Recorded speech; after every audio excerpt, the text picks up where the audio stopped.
Hello, and welcome to episode 38 of the Brain Cancer Podcast. I want to start off today by saying thank you so much for taking the time to tune in and listen to the show. It means a lot to me that you're willing to share a portion of your day listening to me talk, as this is something that's really important to me as well. I hope that I can provide a little bit of help, comfort, and be a supportive person on a very difficult journey. Just a quick personal update here. 2 days ago, I was at MGH for some standard blood work, and then I will be back there in 2 more days for more blood work and to see the physician's assistant. As of 2 days ago, the only aspects of my blood work that were a little bit low due to the lomustine were my white blood counts and my red blood counts. In a matter of 1 week, my platelets had rebounded from 147 back up to 166, which is back in the normal range. Hopefully, they can stay up through the rest of the week, and everything else will look okay. My CBCs and differentials were good, so was my comprehensive metabolic panel. I know it's not the most exciting news, but I just like to give you all an update because we're all going through this together. I did get to see my favorite phlebotomists, both of them. After 6+ years there, you kind of get to know all of the people that are working there. I really couldn't ask for anything better because they are so friendly. For my personality especially, we all get along really well. And we've been chatting for all of these years, so you get to know the people as well. I will definitely provide an update on Friday after I get back home in the afternoon at some point. I might even just record like a quick 5 or 10 minute update and just post it with a little bit of editing just so that I can get it out to all of you and get it on the record, because I like to be as open about my situation and my feelings as I can with everybody else. Before I keep going, we're going to get into our topic of the show today.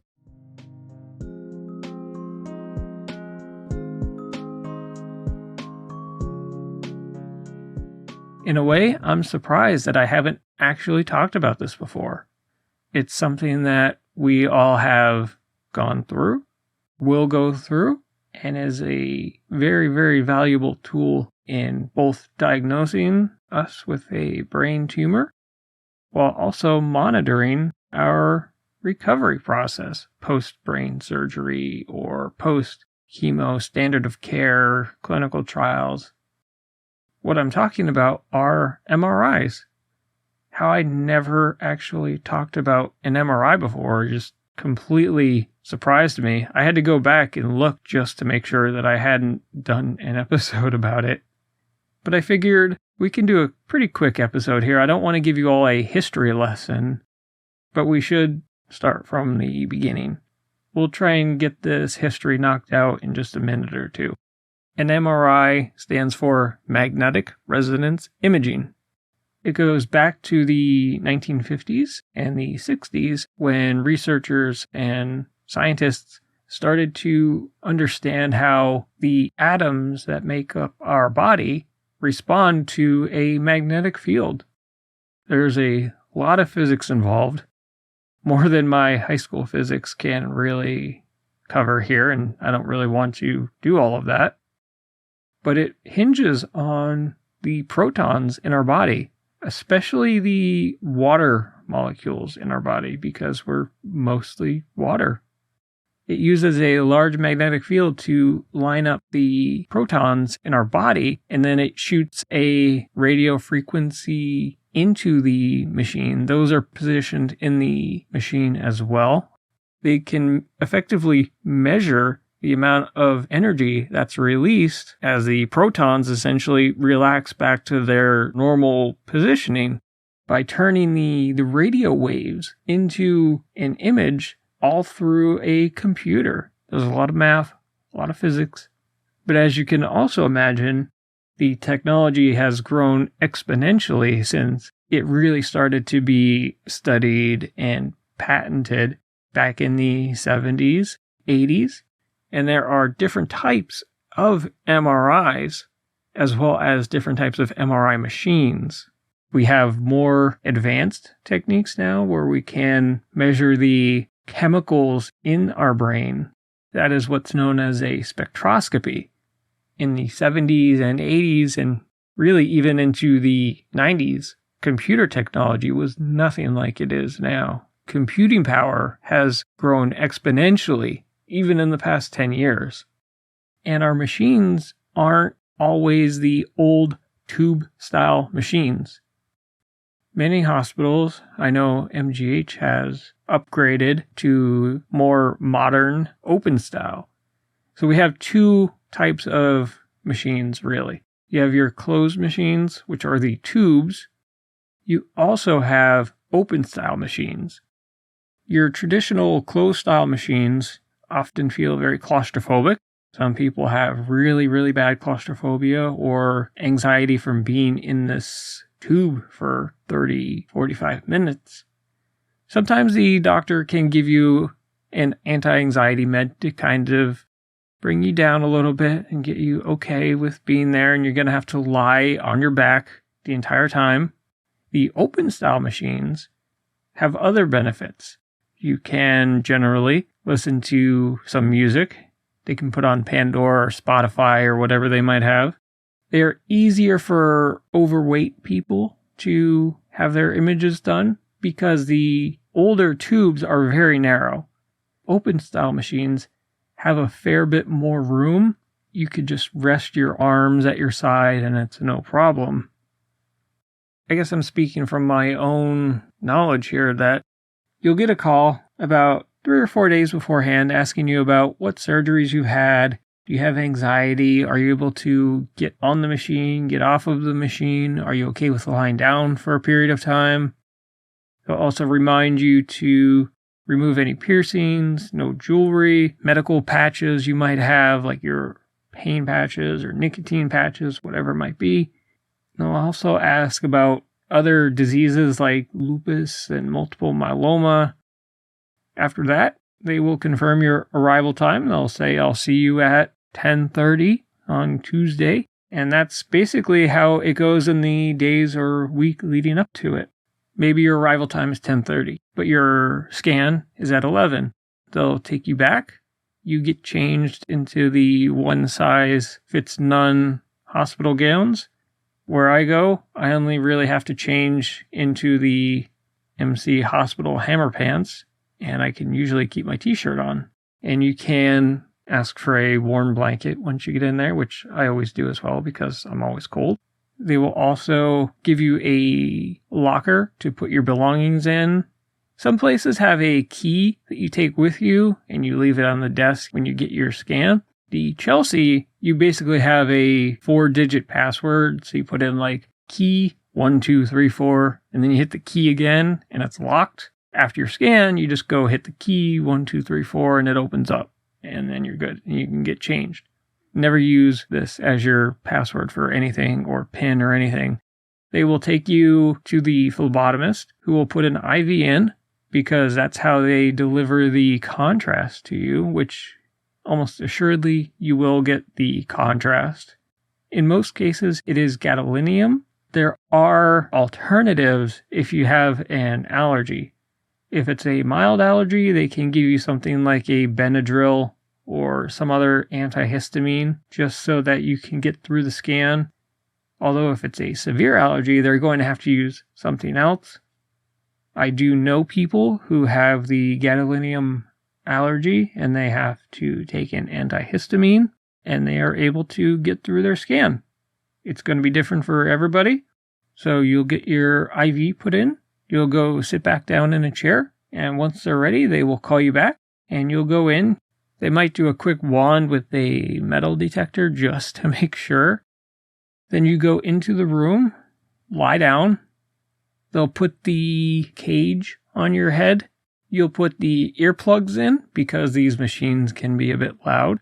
They will also put some additional padding between your ears and the cage that holds your head steady while they're scanning it.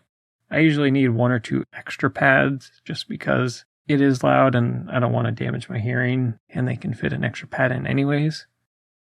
Then you get sent in. You basically just have to lie flat for 20, 30 minutes until they pull you out around halfway, 60%, somewhere around there to deliver the contrast. It is painless.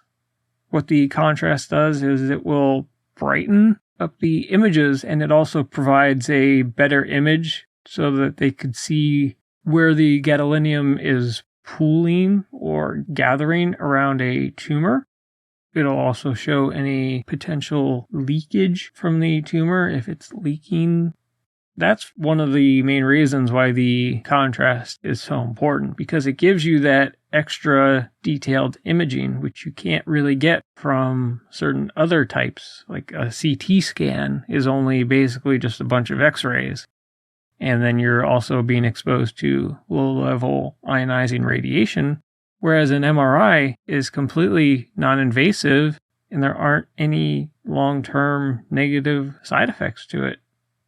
In my case, they come in to deliver the contrast. I'm on the home stretch. I only have about 12, maybe 13 minutes to go. The last one, for me, always takes a little bit longer. That's like a 6-minute scan. But I know that that's the last one. Once you're done, they will pull you back out, take the cage off of your head. You can remove your earplugs. I always sit up and then just cross my legs because you're still elevated at the machine, so don't try and sit up, jump off, because that sounds like something I would do. So just kind of wait there. They'll remove your IV, put some gauze there, and wrap some tape around it. I just leave it on until I get home because it's just easier that way for me. Once you're done, then you just have to go get changed. And depending on what you have going on the rest of your day, you can either go get yourself a treat, like I do, to celebrate yet another MRI down, or you may have to waste a little bit of time and then go see your doctor for your results. I've only done that a couple times. Usually I have a day in between. This upcoming scan, it will be the same day results. I think I have about 2 hours to waste in between there. However, the weather is actually going to be really nice on Friday, so I am looking forward to that. It's going to be nice up here. Actually, it was really nice on Sunday, but it was up in the 40s Fahrenheit, so it was a nice day up here. That's when I went out with my camera for a little bit over at the Arboretum, because it's relaxing, and I enjoy it. Back to the episode. I'm sorry, I just get off on tangents sometimes. I did briefly also want to touch on what a spectroscopy MRI is. That is an MRI which specifically looks for biochemical signatures in our brain. They'll be looking for the ratio of choline to creatine. I will also link a paper from 2008, which shows that, I'll just read it from the paper. The metabolite ratio with the largest significant difference between tumor grades was the choline/creatine ratio, with elevated values in high-grade gliomas and metastases. A choline-creatine ratio equal or larger than 1.55 predicted malignancy grade with 92% sensitivity and 80% specificity. It shows how valuable spectroscopy can be. You may have to go to a separate center for it because not every center is equipped to do spectroscopies. That was the time when I had to go to the Waltham location, which is a bit further away. And thankfully they were able to get me a lift there because the public transit doesn't really go to where that is. I know that I could also have gotten one of their ride things, but they offered to get me a lift, and I said, okay. I had to go there for the spectroscopy, but everywhere else I go for your standard and a couple of perfusion scans. Perfusion is simply where they have a machine which will administer the contrast to you so that they can start taking a bunch of rapid fire photos and watch how it's absorbed into your brain in almost real time. It tends to pool in the areas of the tumor, and it also allows them to see how the contrast is flowing through the blood vessels in your brain. I'm really sorry I didn't go into as much detail on spectroscopy and perfusion MRIs, but I just wanted to cover what the most common MRIs that we get are. I could do a dedicated episode about spectroscopy or perfusions. I didn't even cover CT scans. That may be how they first determine you have a tumor. It was in my case, at least anyways, and I know a few other people that it was as well, because it's something that's really easy to basically do at any hospital. In fact, the logo that we use here is the first image I ever saw of my brain when I was diagnosed. That was from a CT scan. Then I eventually got the MRI and definitely verified that it was a pretty big tumor. That was 6 years ago. We're still here, we're still doing good, and we're going to keep going. I'm feeling pretty good about my treatment so far. Been a little bit of fatigue, as to be expected. I try and not let that dictate too much of my life. Sometimes I get home and, I'm tired, and I might get a quick dinner and lie down and kind of doze off until 11 or 12 at night. I think that's okay, though. I definitely think this might be not a two-part episode, but worthy of a follow-up or supplemental episode, if you want to call it that. I do know the other thing that a lot of people deal with is the scanxiety. I know I did an episode on that, and I might revisit that because that was 3 years ago, and I don't know how well the episode has aged, I guess. I think I've come a long way. I think I've come a little bit further than the first couple episodes. At least I hope I have. I think it also goes back to proper mental health care and having a good support network around you. There is no magical answer. Anxiety about either the scan or the results is completely normal.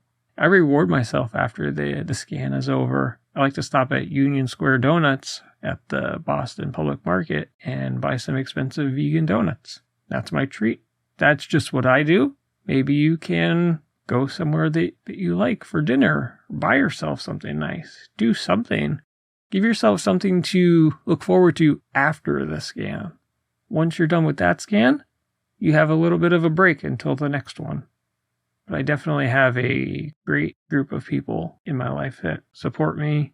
That includes all of you. People that I've met, people that have made such a positive impact on my life.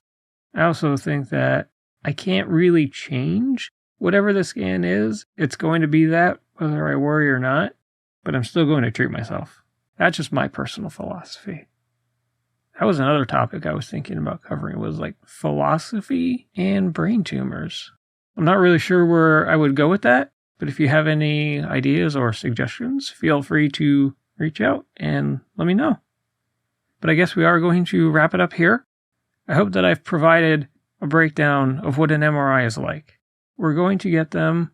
I still get mine every 2 months. It's not too bad and it's not too often.